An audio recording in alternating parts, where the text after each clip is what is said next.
కంటి అద్దాల నుండి శాశ్వత విముక్తి పొందండి. లాసిక్ సర్జరీ 14,000 మాత్రమే. వివరాలకు సంప్రదించండి. 9 నెలలుగా అంతరిక్ష కేంద్రంలో చిక్కుకుపోయిన భారత సంతతికి చెందిన సునీత విలియమ్స్ మరో వ్యోమగామి బుచ్ విల్మోర్ ఎట్టకేలకు భూమి మీద land అవ్వబోతున్నారు.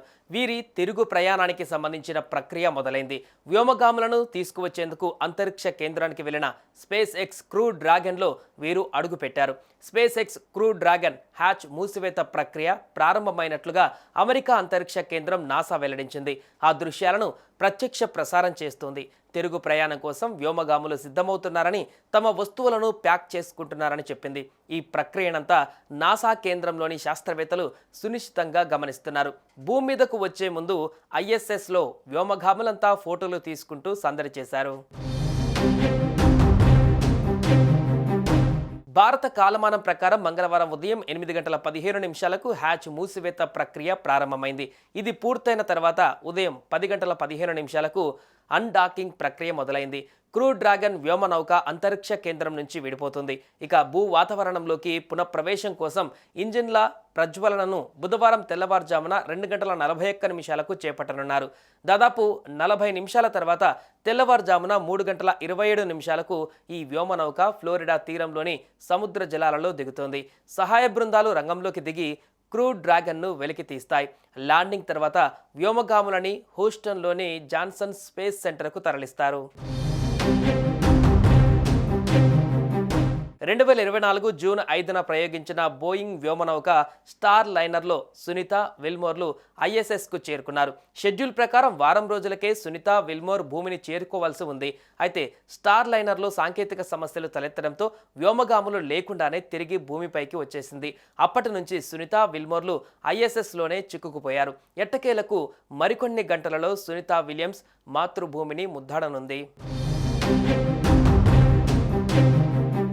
Sunitha Williams Wilmore June 5, 2024న బోయింగ్ స్టార్ లైనర్ తొలి మానవ సహిత యాత్రలో భాగంగా అంతరిక్ష కేంద్రానికి చేరుకున్నారు. ఇది స్వల్పకాలిక పరీక్షా యాత్ర కాగా 8 రోజుల్లోనే వారు తిరిగి వస్తారని భావించారు. అయితే అంతరిక్ష కేంద్రానికి చేరుకున్న వెంటనే స్టార్ లైనర్లో సాంకేతిక సమస్యలు తలెత్తడంతో అక్కడి పరిస్థితి మొత్తం మారిపోయింది. హీలియం లీక్లు, ప్రొపల్షన్ వ్యవస్థలో లోపాల కారణంగా స్టార్ లైనర్ సురక్షితంగా తిరిగి రాలేని పరిస్థితి ఏర్పడింది. దీంతో వ్యోమగాములు లేకుండానే సెప్టెంబర్ 2024లో స్టార్ లైనర్ను వెనక్కి పంపాలని నాసా డిసైడ్ అయింది.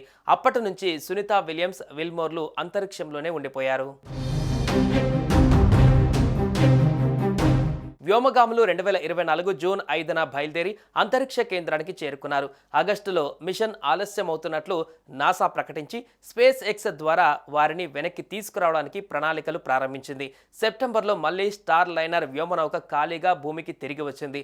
ఇప్పుడు మళ్లీ 9 నెలల తర్వాత వారి తిరుగు ప్రయాణానికి ఏర్పాట్లు మొదలయ్యాయి. మార్చి 16, 2025న సిబ్బంది 10 అంతర్జాతీయ అంతరిక్ష కేంద్రానికి చేరుకోవడంతో విలియమ్స్ విల్మోర్ తిరిగి వచ్చేందుకు లైన్ క్లియర్ అయింది. 4 కొత్త వ్యోమగాములను విలియమ్స్ విల్మోర్ సాదరంగా ఆహ్వానించారు. కొత్త సిబ్బందికి అంతరిక్ష కేంద్రం గురించి విలియమ్స్ విల్మోర్లు వివరించారు. అనంతరం విలియమ్స్ తన బాధ్యతలను రష్యన్ వ్యోమగామి అలెక్సీకి అప్పగించారు. సునీత విల్మోర్లతో పాటు మరో 9 మంది సభ్యులు 18 గంటలలో భూమికి చేరుకుంటారు. అంతరిక్ష కేంద్రం నుంచి ప్రారంభమైన డ్రాగన్ వ్యోమనౌక మార్చి 19, 2025న తెల్లవారుజామున 3:27 ఫ్లోరిడా తీరంలో దిగుతోంది. వాతావరణ పరిస్థితుల దృష్ట్యా నాసా ఈ ప్రణాళికలో మార్పులు చేసింది. సునీత విలియమ్స్ బుచ్ విల్మోర్లు భూమిపైకి రావడంపై ఇప్పుడు ప్రపంచమంతా ఎదురు చూస్తుంది. అయితే చివరి దశలో జరిగే ఈ ప్రయాణం అంత సులువైంది కాదు.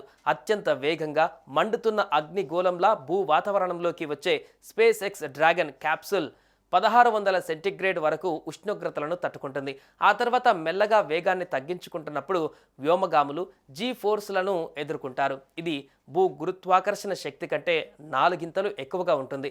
చివరికి 4 అతిపెద్ద పారాచూట్లు తెరుచుకొని ఈ స్పేస్ క్రాఫ్ట్ మెల్లగా సముద్రంలో దిగుతుంది. ఇది చాలా థ్రిల్లింగ్ రైడ్. సముద్రంలో ల్యాండ్ అయిన క్రూ డ్రాగన్ను సహాయక బృందాలు వెలికితీస్తాయి. ల్యాండింగ్ తర్వాత సునీత విలియమ్స్ని హూస్టన్లోని జాన్సన్ స్పేస్ సెంటర్కు తరలిస్తారు. గురుత్వాకర్షణ ఏమాత్రం లేని అంతరిక్షంలో ఇన్నాళ్లు గడిపి తిరిగి భూమి మీదకు వచ్చిన తర్వాత ఆమె అత్యంత టఫ్ సిచ్యువేషన్స్ని ఫేస్ చేయాల్సి ఉంటుంది. ఆమెపై రేడియేషన్ ప్రభావం ఎలా ఉంటుందనేది కూడా కీలకంగా మారింది. భూ వాతావరణంతో పాటు అయస్కాంత క్షేత్రం మనల్ని రేడియోధార్మిక ప్రభావం నుంచి రక్షిస్తాయి. అయితే వ్యోమగాములకు ఇలాంటి రక్షణ అంతరిక్షంలో ఉండదు. ఈ పరిస్థితుల్లో సునీత విలియమ్స్ విల్మోర్ ఆరోగ్యంపై నాసా ఫోకస్ చేసింది.